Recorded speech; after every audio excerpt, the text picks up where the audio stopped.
Hello അസ്സലാമു അലൈക്കും welcome back. അപ്പോൾ ഇന്നത്തെ റെസിപ്പി റാഗിപ്പൊടി വെച്ചിട്ട് നല്ല ടേസ്റ്റി ആയിട്ടുള്ളൊരു കലത്തപ്പ റെസിപ്പി ആയിട്ടാണ് വന്നിട്ടുള്ളത്. അപ്പോൾ നമുക്കിതെങ്ങനെ തയ്യാറാക്കുന്നത് നോക്കാം. അപ്പോൾ അതിന് വേണ്ടിയിട്ട് ഇതുപോലൊരു ജാർ എടുത്തിട്ട് അതിലേക്ക് 1 കപ്പ് അളവിൽ റാഗിപ്പൊടി ചേർത്ത് കൊടുക്കുന്നുണ്ട് കേട്ടോ. പിന്നെ അതിലേക്ക് വേണ്ടത് ഒരു 1/2 കപ്പ് അളവിൽ ചോറാണ്, അതും കൂടെ ചേർത്ത് കൊടുക്കുന്നുണ്ട്. പിന്നെ ഒരു ഫ്ലേവർ കിട്ടാൻ വേണ്ടിയിട്ട് ഇതുപോലെ 2 ഏലക്കയും കൂടി ചേർത്ത് കൊടുക്കുന്നുണ്ട് കേട്ടോ. പിന്നെ ഒരു 4 ശർക്കര ഞാനൊരു കപ്പ് വെള്ളത്തിൽ ഒന്ന് മെൽറ്റാക്കി എടുത്തിട്ടുണ്ട്, അതും കൂടെ ഇതിലേക്ക് ഒഴിച്ചു കൊടുക്കുന്നുണ്ട്. അപ്പോൾ ശർക്കര തണുത്തതിന് ശേഷമാണ് കേട്ടോ മിക്സിയിൽ ജാറിലേക്ക് ഒഴിച്ചു കൊടുത്തിട്ടുണ്ടായിരുന്നത്. അപ്പോൾ അതെല്ലാം കൂടെ നല്ല പോലെ ഇതുപോലെ ഒന്ന് അരച്ചെടുത്തിട്ടുണ്ട് കേട്ടോ. അപ്പോൾ ഇനി നമുക്കിതിലേക്ക് മധുരം ഒന്ന് ബാലൻസ് ആക്കാൻ വേണ്ടിയിട്ട് ഉപ്പ് ചേർത്ത് കൊടുക്കാം. പിന്നെ ഒരു 1/4 ടീസ്പൂൺ അളവിൽ ബേക്കിംഗ് സോഡയും കൂടി ചേർത്ത് കൊടുത്തിട്ട് നല്ല പോലെ ഒന്ന് മിക്സ് ആക്കിയിട്ട് എടുക്കാം കേട്ടോ.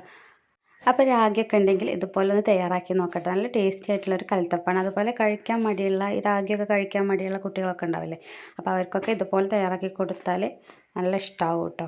അപ്പോൾ നമ്മുടെ ഈ ഒരു ബാറ്റർ ഇവിടെ റെഡി ആയിട്ടുണ്ട്. നമുക്ക് ഇതിൽ ഒരു ചട്ടി എടുത്തിട്ട് അതിലേക്ക് ഒരു 3 ടേബിൾ സ്പൂൺ അളവിൽ ഓയിൽ ഒഴിച്ച് കൊടുക്കാം. അപ്പോൾ ഞാൻ ഇതിലേക്ക് ഇനി കുറച്ച് തേങ്ങാക്കൊത്ത് എടുത്തിട്ടുണ്ട്, അതും കൂടെ ചേർത്തെടുത്തിട്ട് ഒന്ന് മൂത്ത് വരുന്നത് വരെ നമുക്കൊന്ന് വഴറ്റിയിട്ടെടുക്കാം കേട്ടോ.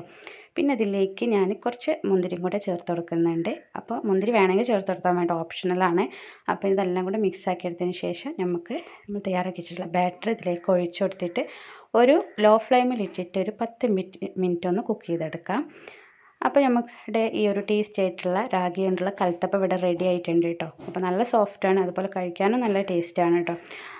അപ്പോൾ എല്ലാവരും ഈ ഒരു റെസിപ്പി തയ്യാറാക്കി നോക്കുക. ഇഷ്ടപ്പെട്ടാൽ വീഡിയോ ലൈക്ക് ചെയ്യാനും അതുപോലെ ഷെയർ ചെയ്യാനൊന്നും മറക്കരുത് കേട്ടോ.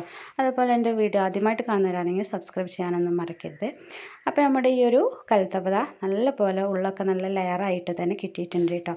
അപ്പോൾ എല്ലാവരും ഇത് ട്രൈ ചെയ്ത് നോക്കിയിട്ട് ഫീഡ്ബാക്കൊക്കെ അറിയിക്കുക. അപ്പോൾ ഇൻഷാ അല്ലാഹ് വീണ്ടും നല്ല റെസിപ്പി ആയിട്ട് വരുന്നതാണ്. അസ്സലാമു അലൈക്കും.